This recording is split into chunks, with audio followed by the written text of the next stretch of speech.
A fazenda era gigantesca, com centenas de hectares de pasto, divididos por cercas de arame farpado enferrujadas pelo tempo, e margeada por uma mata densa, onde os galhos das árvores retorcidas pareciam braços esqueléticos tentando alcançar o céu. Fui para lá no fim da temporada de colheita, quando o movimento de trabalhadores diminuía e a fazenda ficava quase deserta. Meu tio precisava de ajuda para cuidar do gado e vigiar os campos, pois naquela época do ano era comum aparecerem predadores, atacando os bezerros. Eu sempre gostei do clima rural, mas admito que desde a primeira noite senti um desconforto estranho.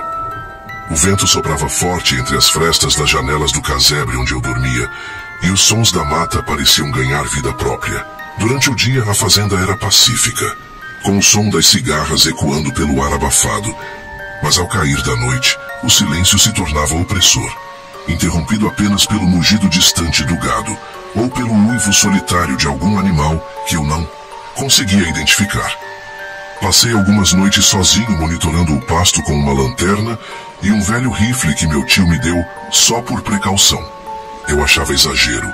Afinal, o pior que poderia acontecer era uma onça rondando o curral. Mas naquela noite específica, eu entendi que havia algo muito mais sinistro espreitando aquela terra. Naquela noite, o céu estava limpo, sem lua, deixando a fazenda mergulhada em uma escuridão profunda, onde tudo parecia mais silencioso e ameaçador.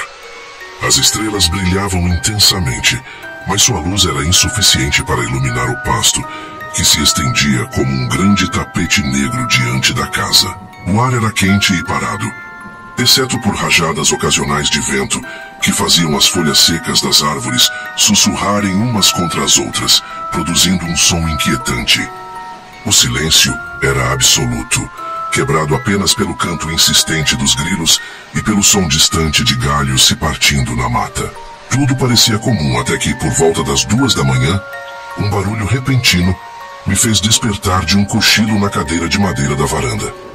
Os cachorros começaram a latir de forma frenética, mas algo no tom daqueles latidos me fez sentir um arrepio imediato.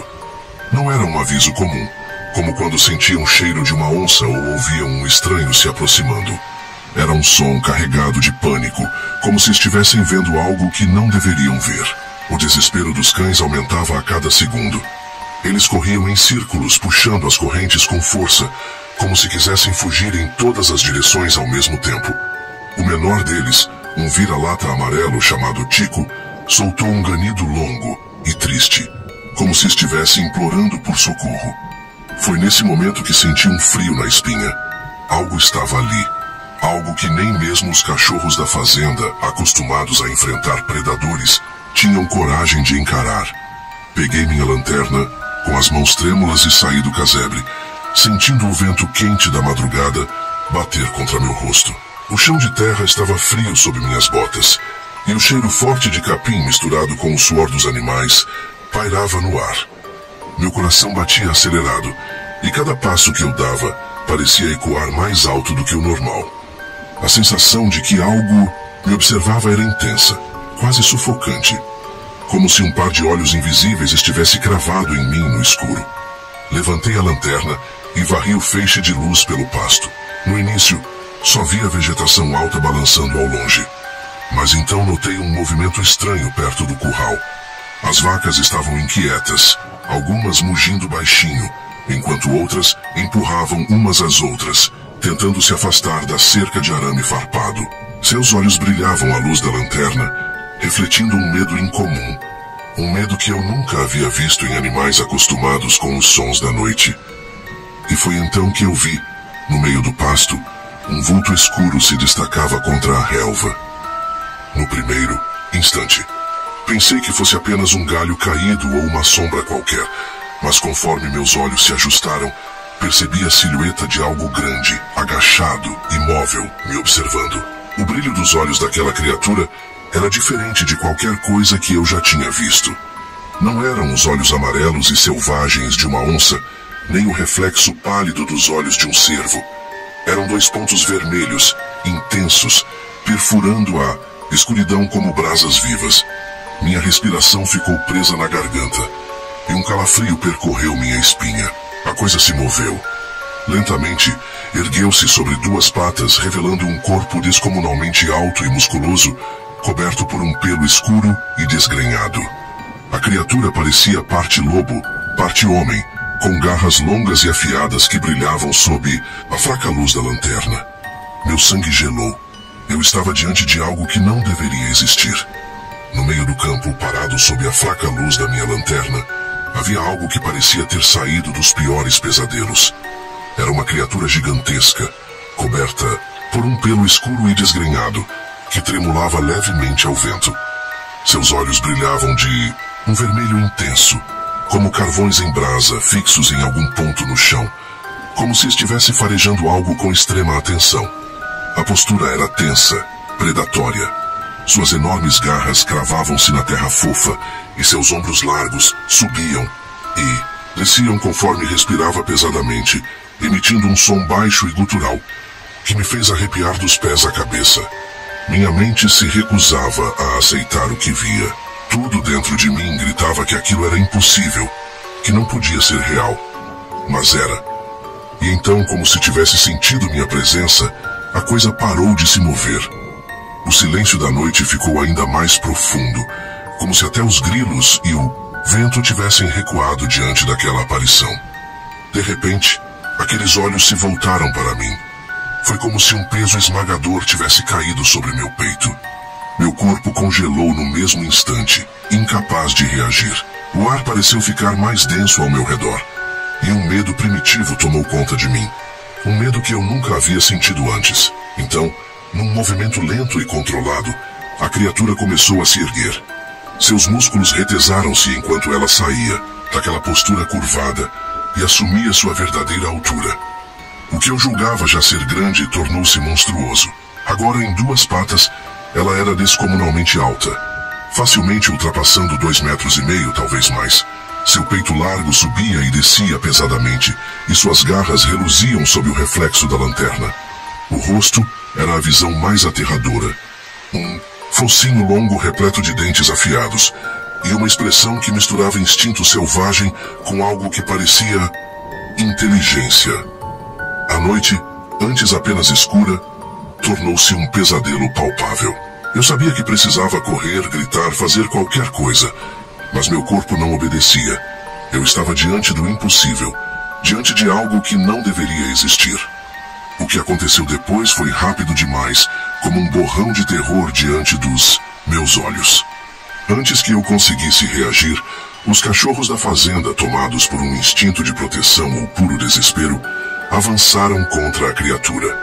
Eram 3 cães grandes, acostumados a enfrentar onças e ladrões, mas diante daquele monstro, pareciam pequenos e insignificantes. Eles latiam furiosamente, rosnando e se atirando contra a escuridão. Mas não chegaram nem perto. O lobisomem soltou um urro que não parecia deste mundo. O som era profundo, gutural, como um trovão rasgando a noite. Eu senti meu peito vibrar, como se o som tivesse peso, como se quisesse arrancar minha alma para longe. Foi um grito tão poderoso que me obrigou a tapar os ouvidos, e os cachorros, que antes atacavam com bravura, recuaram ganindo, as caudas entre as pernas paralisados, pelo puro terror. E então, num movimento tão ágil que pareceu irreal, a criatura flexionou as pernas musculosas e saltou. Mas não foi um salto comum.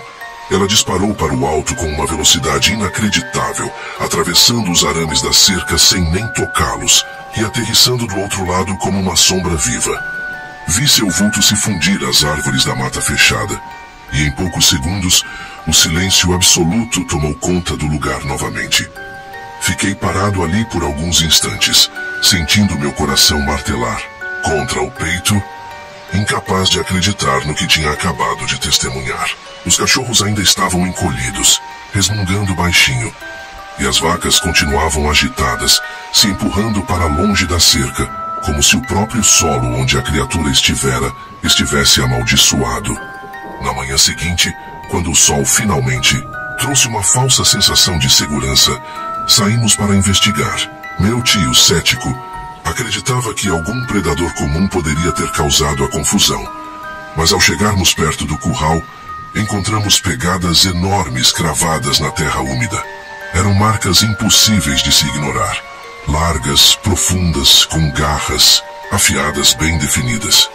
Nenhum lobo, onça ou qualquer animal daquela região deixaria rastros assim. Mais adiante, perto do pasto, algumas vacas tinham arranhões fundos nos flancos, como se algo gigantesco tivesse tentado agarrá-las.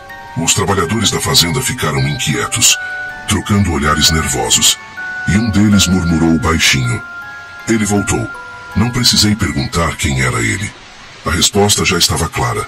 Desde aquela noite, algo mudou na fazenda.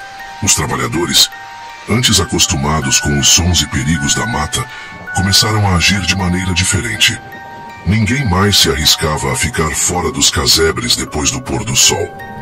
As rodas de conversa que antes aconteciam ao redor da fogueira desapareceram e o silêncio tomou conta das noites. Até mesmo os mais velhos, que juravam não temer nada, começaram a reforçar as portas e janelas antes de dormir. Os cães, que antes rondavam o pasto sem medo, passaram a evitar certas áreas, especialmente perto da cerca, onde encontramos aquelas pegadas enormes. Às vezes, sem motivo aparente, começavam a rosnar para o nada, olhando fixamente para a borda da mata. Os cavalos também ficaram mais inquietos, relinchando nervosamente e recusando-se a andar perto da trilha que levava ao bosque. Meu tio nunca falou abertamente sobre o que aconteceu naquela noite, mas eu percebia em seu olhar que ele sabia de algo.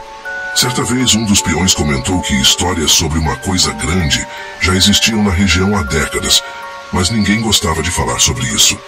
Era como se o próprio medo tivesse sido passado de geração em geração. E eu nunca mais voltei para lá.